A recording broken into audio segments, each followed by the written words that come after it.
So, ayun po, pinagtabi ko rin po yung dirty kitchen at laundry. Syempre, yung purpose nun is kapag meron kang damit na naman siya, syempre di mo naman siya pwedeng ilagay agad sa laundry kasi baka pati ibang damit is madumihan. Kaya, yung purpose po is pwede mo na siyang banlawan sa dirty kitchen, tas isampay, at pag natuyo, is ilagay mo siya sa laundry. And yung isa pa pong purpose niya is para kapag galing ka sa kotse mo, di syempre, madumi yung damit mo, syempre di mo naman na dapat kailang ipasok pa yun sa loob kasi baka mamaya nakakuha yun ng virus, kaya dapat diretso sa laundry na. For example, yung mga face mask. Then, yung dahilan po kung bakit yung pagpasok dito is dining area agad, syempre, for example, is yung family is nag-outing sila. Then, inutusan nila yung maid na maghain na ng pagkain kasi gutom na sila. So, syempre, mas smooth yung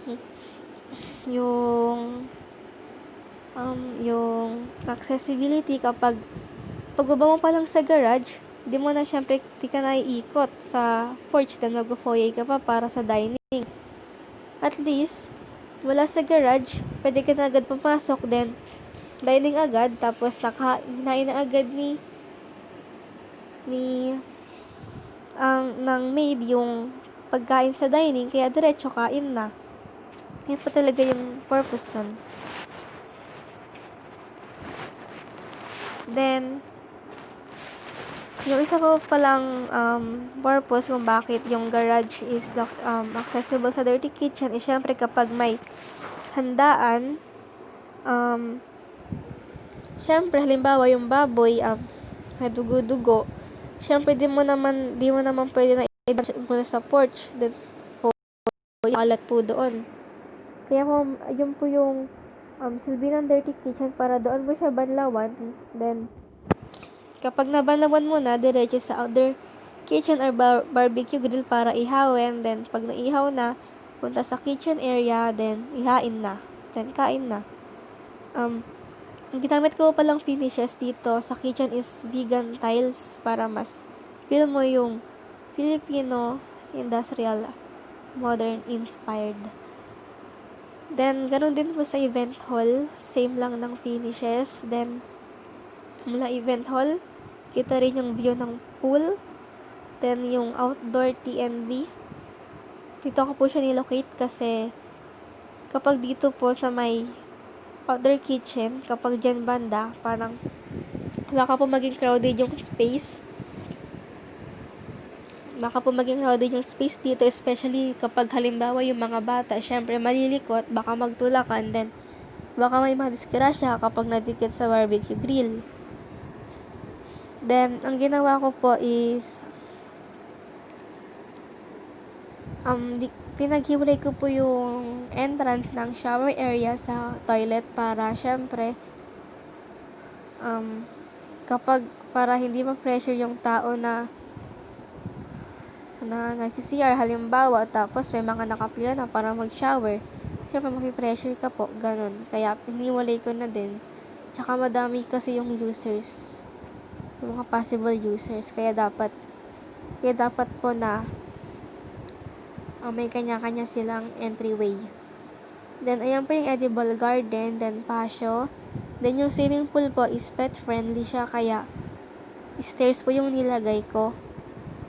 Para pag halimbawa na biglang nahulog yung pet mo is makaka-ahon siya agad. Then, may kiddie pool and adult pool.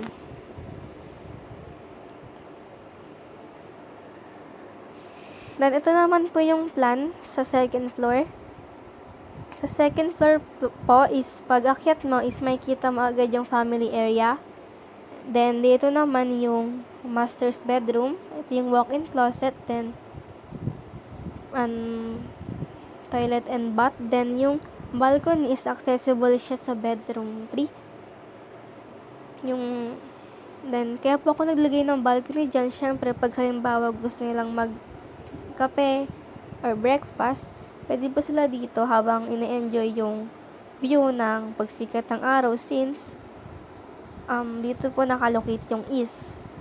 Then, kapag gusto naman nilang magmerienda habang nanonood ng TV sa family area, pwede silang magmerienda dito sa may balcony. Habang ini-enjoy naman yung paglubog ng araw kasi dito po nakalocate yung west. Then, makikita mo pa yung view ng farm at saka ng swimming pool pati ng green roof. Then, yung common toilet and bath is, pinag-iwahiwalay ko rin po yung shower, toilet at saka lavatory kasi madami po yung possible users. Then, naglagay din po ako ng mini office at library kasi syempre, minsan kahit nagbabakasyon ka, merong hindi inaasahang gawain, at least magagawa mo siya ng maayos.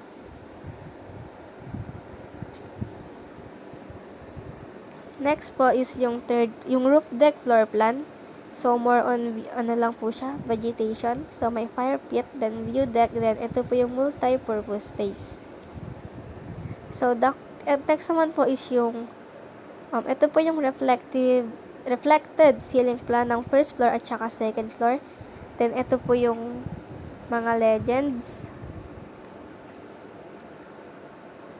Then, ito po yung mga perspective para mas ma-present ko po ng maayos kung ano po yung itsura ng ceiling na yun. So, sa first floor reflected ceiling plan, gumamit po ako ng recessed lights at saka ng ceiling mounted light fixture. Then, cove lighting sa lining and dining, then pendant sa nook at saka sa living and dining. Then, yung mga hidden lines po na yan po yung mga wood beams. So, ito po yung perspective view po ng dining area, dining reflected ceiling plan. So, meron pong pendant made of bamboo, then wood cladding na finishes, then yung yellow po niyan is yung cove lighting. Then, ito po yung sa nook. Ito po yung pendant light, tsaka recessed light fixture. Then, ito po yung ceiling mounted fixture. Yan po may mga hidden lines. Then, same lang din po sa event hall. Then, sa second floor naman po is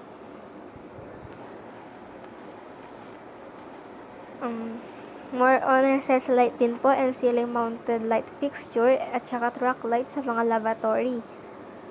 And sa master's bedroom po, ganun din po yung design ng ceiling niya. Tulad po nung sa perspective, may wood beam and gypsum board. So, ito po yung perspective view nung sa bedroom 3. Ayan po yung ceiling mounted light fixture, tsaka recessed light. Then, ito po yung track lights doon sa toilet and bath. So, ito po yung mga legends niya.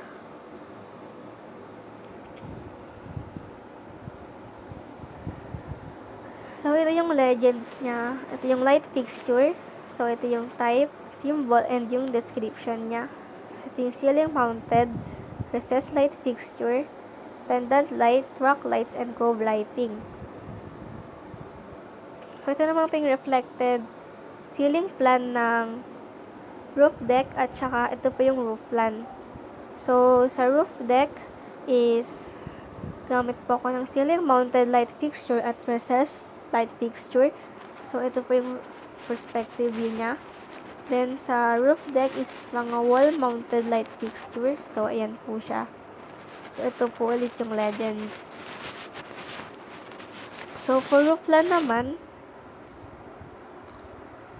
ito yung roof. Paslow po siya. Kahit flat siya, paslow siya, di lang po siya nakikita ng naked eye. So, ito po siya pag naka-section para mas ma-present ko po ng maayos. So, yung slope po, yung hidden line po na yan po yung slope ng flat ng roof. Then, ito po yung guttering. Then, yung rainwater downpipes, yung daanan po ng tubig ulan. Then, yan po yung metal roofing na merong horizontal wood slats. Yung purpose po niyan is hindi lang for aesthetics, kundi para maliligan nyo din po yung mga vegetations na nakalocate po dyan. Then, so yun po, pergola canopy, concrete tiles roofing, polycarbonate roofing. Ito po yung polycarbonate. then yung steel, then clear pergola roofing, skillion roof type with arboretum roofing. So, ito po yung layers ulit ng arboretum green roof layers. So, yung dahilan po kung bakit dyan ko lang siya nilagay is kasi yung part po kasi na to is hindi naman po masyadong gamit yung space. Kasi po mas gamit po yung outdoor, kaya niremain ko na lang siya as ganyan. Pero naglagay naman po ako ng mga vegetation dito sa roof deck. So, pwedeng mag-act as green roof para mag-absorb ng mga rainwaters. Then, yung isa pong purpose na itong green roof is para magsilbing view rin po siya sa second floor balcony and sa roof deck. And ito po yung roof ng outdoor TNB, which is yung bamboo roof pergola and yung pergola canopy. So, ito po yung arboretum green roof layers. Ito naman po yung elevations ng bahay. So, ito po yung front elevation. So, sa front elevation, doon pa lang iskita na agad yung Filipino architecture kasi dahil sa mga Filipino design elements na ginamit, which is yung vertical wood slats, rattan, capiz window, wood trellis, coconut lumber, Philippine Araal slate stone cladding, wood trellis at saka green wall. Gumamit rin po ako ng mga owning windows at saka casement at sliding doors. Ito naman po yung left side elevation. So, gumamit po ako ng jalousie window sa master's bedroom tsaka sa bedroom 1 para 100% ventilated siya. Then, gumamit din po ako dito ng owning window, then jalousie window ulit, then sliding window, then capiz window. Dito po fix na lang siya since stairs lang naman yung nandiyan.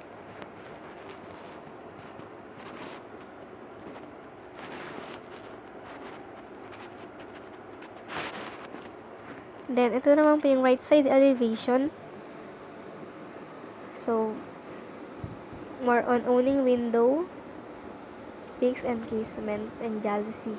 So, yun po. Ganun po din yung materials, pergola canopy, overhang, coconut lumber, vertical wood slats, polycarbonate roofing, clear pergola roofing, vertical wood slats, wood trellis, and coconut lumber. And ito naman po yung rear elevation. So, overhangs, wood panels, and more on owning window, sliding doors. Kaya po, more on owning window siya kasi niresemble niya rin po yung tukod na sa bahay kubo, yung window po, na ginagamitan ng tukod. And ito naman po yung section.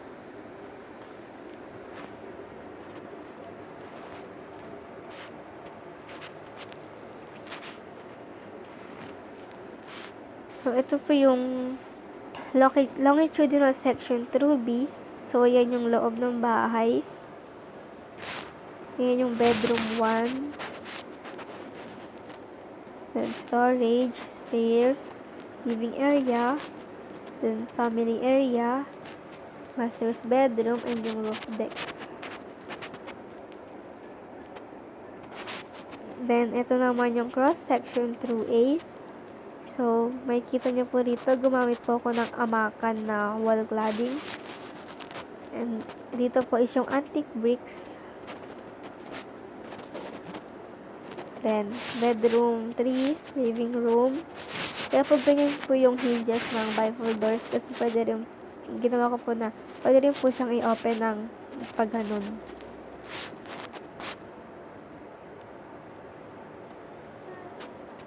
Then, material concept board. So, ito na po yung mga materials na ginamit ko for, ba't roof to? Typo lang po, sir. Floor finishes po dapat yan. Sorry po.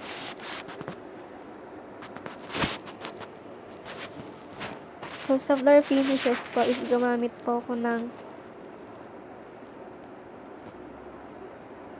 so, ito po, more on wood.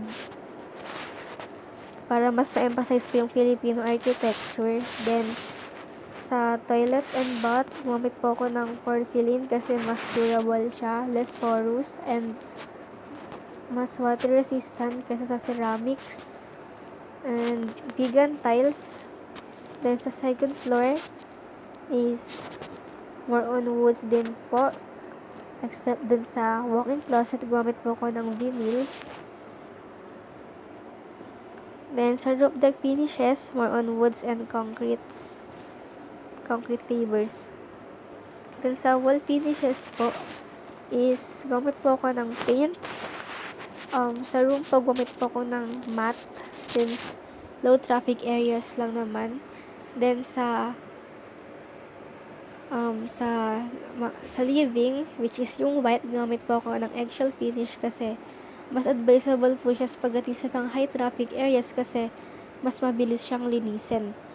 Then antique bricks, Philippine Aral slate, Amakan wall cladding. Then sa elevation po, yung exterior wall finishes is Philippine Aral slate, coconut lumber, bamboo, green wall paints. Then, ito po yung ceiling finishes. Two materials lang po yung gamit ko, which is yung gypsum board and wood beams, saka wood claddings. So, yun. Then, sa roof finishes po is green roofs, so polycarbonate roofing, pergola, bamboo cladding, and saka metal roofing. Then, sa ground floor, ito po yung mga landscape finishes, more on concrete tiles, concrete paver grass street, cobblestone pavers, flagstone, concrete, wood. So, ginamit ko po sa wood is engineered wood kasi mas water resistant siya. Then, concrete tiles, engineered wood, and pebbles. Then, ito po yung mga landscape vegetation, which is mango trees, plant box, shrubs, coconut trees, green wall, at saka po man-made pond. Yun lang po yung aking presentation for my major plate 1. Thank you po.